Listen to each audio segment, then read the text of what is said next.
So today we're going to talk about Dave Chappelle's skit that he did on SNL over the past weekend. You know, Dave Chappelle has more courage, more boldness than the majority of pastors and politicians, especially conservative politicians today. So watch and enjoy the show.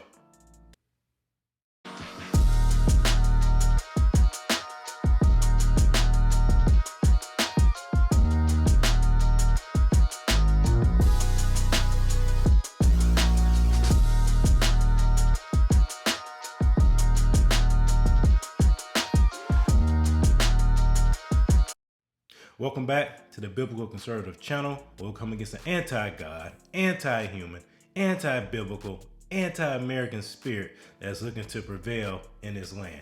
Please be sure to like, subscribe, hit that notification bell. Well, today we're gonna talk about something that hopefully will make you laugh a little bit. So this past weekend, Dave Chappelle was on Saturday Night Live.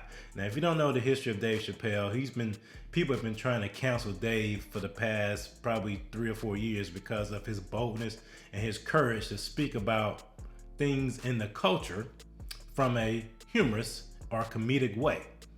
Not to denigrate, not to cause harm to any particular group, but to do what comedians have done always in the past, to bring humor to serious situations, to present things in a humorous way to make people think.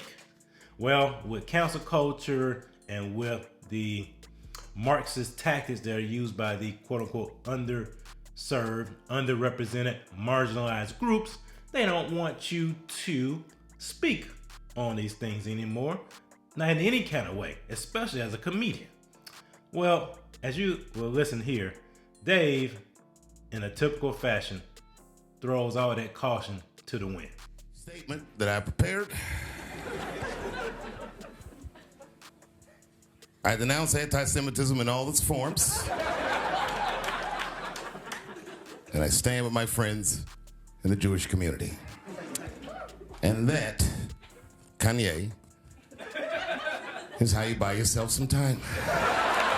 Now you listen. So Dave, I'm not gonna play the whole skit. I highly recommend you check it out.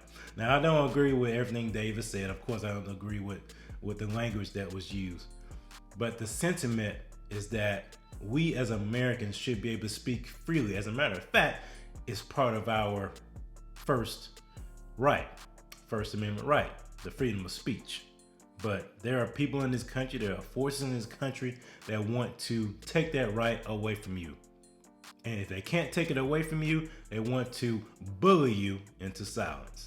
So people like Dave Chappelle are needed. I wish more pastors would have this same kind of boldness, this same kind of backbone. Too many pastors who have the truth of God's word are afraid to speak the truth in love. We're not victims, we're empowered for greatness. But too many pastors are acting like victims, scared to speak from their pulpit when they have truth, when they have God on their side. He woke up, he went on Drink Champs again. This time, he was on one. He was mad about something. He said, I can say anti-Semitic things, and Adidas can't drop me. Now what? Ironically, Adidas was founded by Nazis, and they were offended. I guess the student surpassed the teacher. It is crazy, though, how Adidas, JP Morgan Chase, and everything else just dropped Kanye after that Drink Champs interview and some of the subsequent interviews. Gotta watch what you say. Bible talks about be wise as serpents, harmless as doves. You have to speak the truth in love, but I pray for Kanye. That brother's going through some stuff. Him and Kyrie, and Dave's gonna talk about Kyrie in a second. Kanye got in so much trouble, Kyrie got in trouble.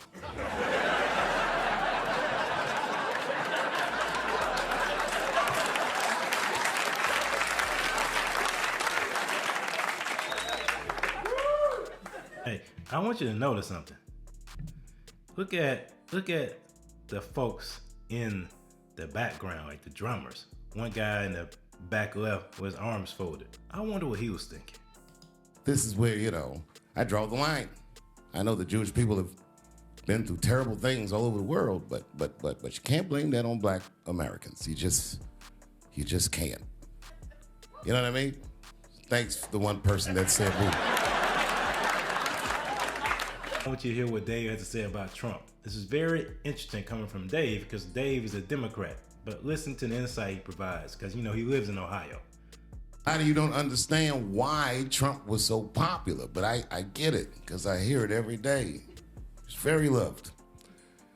And the reason he's loved is because people in Ohio have never seen somebody like him. At first debate, I'd never seen anything like it. I've never seen a white male billionaire screaming at the top of his lungs, "This whole system is rigged," he said. That's crazy. But I do remember that part of the debate. It's crazy that Trump said that.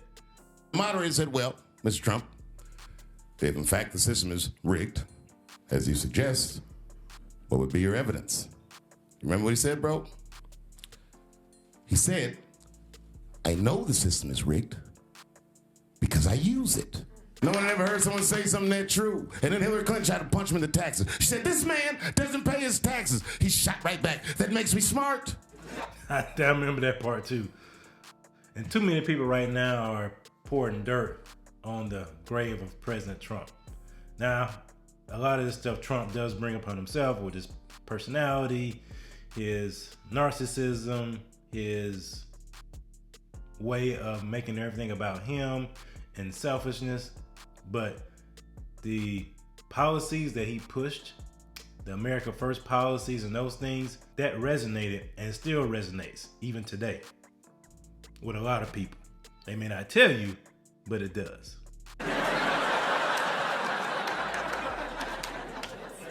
And then he said, "If you want me to pay my taxes, then change the tax code. But I know you won't, because your friends and your donors enjoy the same tax breaks that I do." And with that, my friends, the star was born. So I chopped up the video, played bits and pieces. I didn't play the whole thing, but I definitely recommend you check it out and listen to it. Like I said, I don't agree with all the language in it and some of the things that he said. I'm not endorsing it. As they say on Twitter, retweets are not an endorsement. So it's not necessarily an endorsement of everything that Dave said. But listen to the underlying point that he's looking to make throughout his monologue.